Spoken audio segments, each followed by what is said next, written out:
भाई जो गुरु वचन पे डट गे, कट गे फंद 84 के।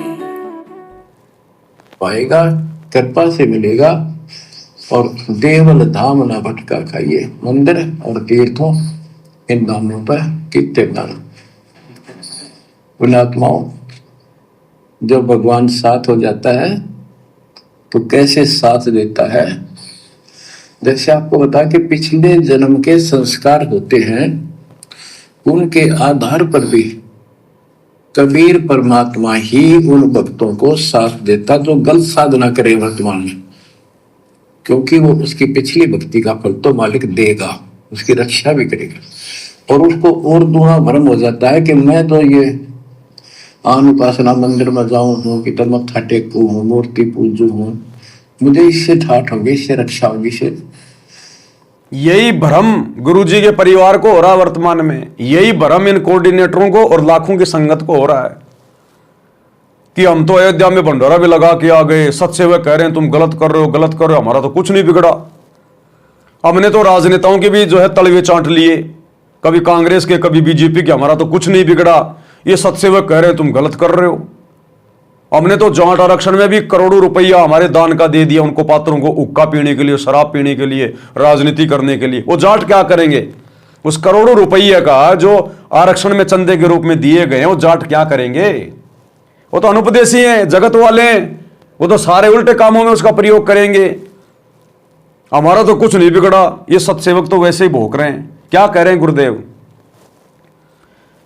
कि जगत वाले जितने भी बड़े बड़े लोग तुम्हें दिखाई दे रहे हैं, ये मंत्री, ये राजा, बड़े बड़े पैसे वाले धनी लोग, ये भी इसी बहम में, क्योंकि इनको वर्तमान में वो सारी सुख सुविधा कौन दे रहा है?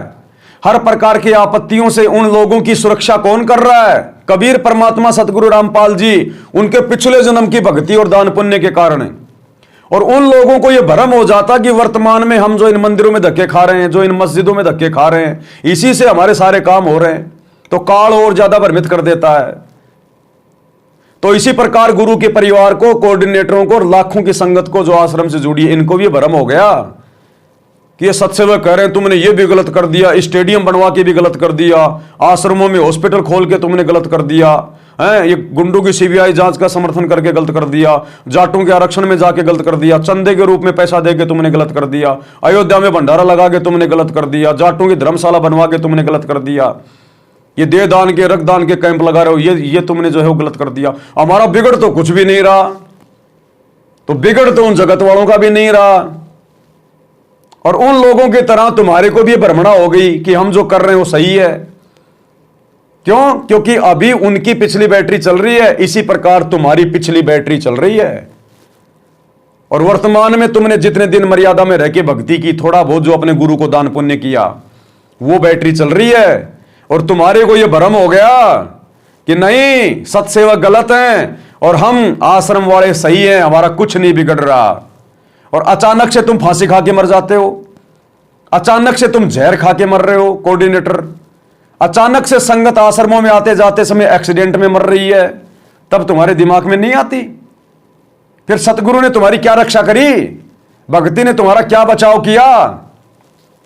लेकिन जैसे वो जगत वालों के समझ में नहीं आती, ऐसे ही तुम भक्तों के समझ में नहीं आ रही। इसी को कहते हैं काल प्रेरणा।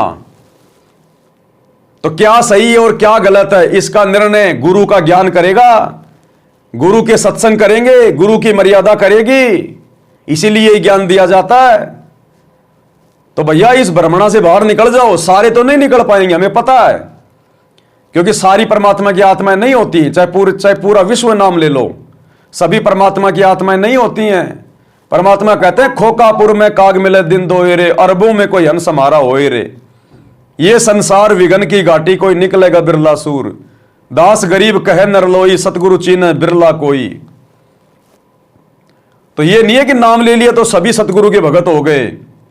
परमात्मा कहते हैं कोई कोई हंस हमार, इस संसार के अंदर कोई कोई हंस होता है परमात्मा का। गोता मारू स्वर्ग में जा बैठूं पाताल, गरीब दास ढूंढता फिरूं अपने हीरे मोती लाल। नाम तो चाहे सभी ले लो, सत साहिब चाहे सभी करने लग जाओ, लेकिन परमात्मा के कितने हैं? वो तो भक्ति और मर्यादाओं पे निर्भर है। वो तो भगत के आचरण से पता चलेगा। तो भैया परमात्मा कह रहे नाम दीक्षा लेने के बाद फिर ये तीर्थों में भटकना, इन मंदिरों में भटकना, ये नहीं। और तुम लोगों ने सारे वो काम किए जिन कामों को ना करने के लिए गुरुजी ने हमारे को मना किया था। इसको कहते हैं काल का षड्यंत्र। काल कोई चुपचाप थोड़ी बैठेगा, कलयुग की बिचली पीढ़ी है भैया। उसने खुद ने वरदान ले रखा है कि कलयुग में जितने मर्जी जीव ले जाना। वो चादर ओढ़ के सोएगा कि इस समय तो पूरी तरह से एक्टिव है और सामने किसी के आता नहीं, किसी के अंदर घुस के अपना काम करता है। तो इस समय गुरुजी के परिवार में घुसा हुआ है। वो 1000 कला का स्वामी 1000 रूप बना सकता है। इन कोऑर्डिनेटरों में घुसा हुआ है, गुरुजी के बेटा बेटियों में घुसा हुआ है, जो तुम्हारे को कुमार्ग पे लेके जा रहे हैं। तो भैया बचने का एकमात्र साधन है सात संगति। सात संगति की वीडियो देखो, गुरुजी से समायाचना करो और समय रहते अपनी तमाम गलतियों की नाक रगड़ के गुरु से समायाचना करके सात संगति की वीडियो देखना शुरू कर दो, नहीं तो दुर्गति होगी, दुर्गति। भाई जो गुरु बचन पे डट गे, कट गे फंद 84 के, कट गे फंद 84 के, कट गे फंद 84 के। भाई जो गुरु बचन पे डट गे, कट गे फंद 84 के, कट गे फंद 84 के, कट गे फंद 84 के। भाई जो गुरु बचन पे डट गे,